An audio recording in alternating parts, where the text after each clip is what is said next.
दोस्तों, अगर power star Pawan Singh के आप फैन हैं तो आज पवन सिंह टी सीरीज पर छा गए हैं। आपको बता दें कि जिस तरीके से उनका गाना एक रिलीज हुआ है, रोमांटिक गाना प्यार में है हम, पवन सिंह जरीन खान इस एल्बम में है। और क्रेडिट तो पायल देव को भी देना पड़ेगा। पायल देव जिस तरीके से इस गाने में गाया है, क्रेडिट उनको भी जाता है। और पवन सिंह की बात करें तो अब हिंदी में लाइन लगने वाली है। पवन सिंह, पावर स्टार पवन सिंह जो हैं, बॉलीवुड वालों ने अब शुरुआत कर दी है और शुरुआत हुई है टी सीरीज से। और पवन सिंह के ये गाना में जो क्लैरिटी है और पवन सिंह का जो आवाज है, जबरदस्त है। बहुत दिनों बाद एक बेहद सैड जो है सॉन्ग आया है और बहुत जबरदस्त रोमांटिक सॉन्ग आया है। पवन सिंह और पायल देव दोनों मिलकर गाई हैं, जिस पर जरीन खान भी इस एल्बम में है। और बहुत ही बेहतरीन स्टोरी भी इस फिल्म में दिखाया गया है। और जिस तरीके से टी सीरीज वालों ने शूट किया इस गाने को, वो बेहद लाजवाब है, बेहद जबरदस्त है।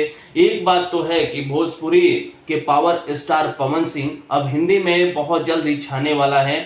और आपको बता दें कि बॉलीवुड में बहुत सारा पैसा है, बहुत सारा पैसा। और जिस तरीके से बॉलीवुड खर्च करता है, अगर पवन सिंह की बात करें तो अब वो बॉलीवुड में नंबर 1 बनने वाले हैं। हालांकि बॉलीवुड में कुछ ऐसे लोग हैं जो उनको आगे आने नहीं देंगे, लेकिन फिलहाल जो शुरुआत हुई है टी सीरीज से, वो इस बात का संकेत है कि अब आने वाले समय में ऐसे ऐसे गानों का और भोजपुरी के जो पावर स्टार है पवन सिंह के साथ टी सीरीज का जो कॉम्बिनेशन है, वो बहुत ही धमाल मचने वाला है आने वाले समय में। तो अगर आप पवन सिंह के फैन हैं और पवन सिंह के आवाज के फैन हैं तो आप टी सीरीज पर जो रिलीज हुआ है प्यार में है हम, पवन सिंह और जरीन खान का ये गाना, तो आप जरूर देखें। बहुत ही बेहतरीन है गाना।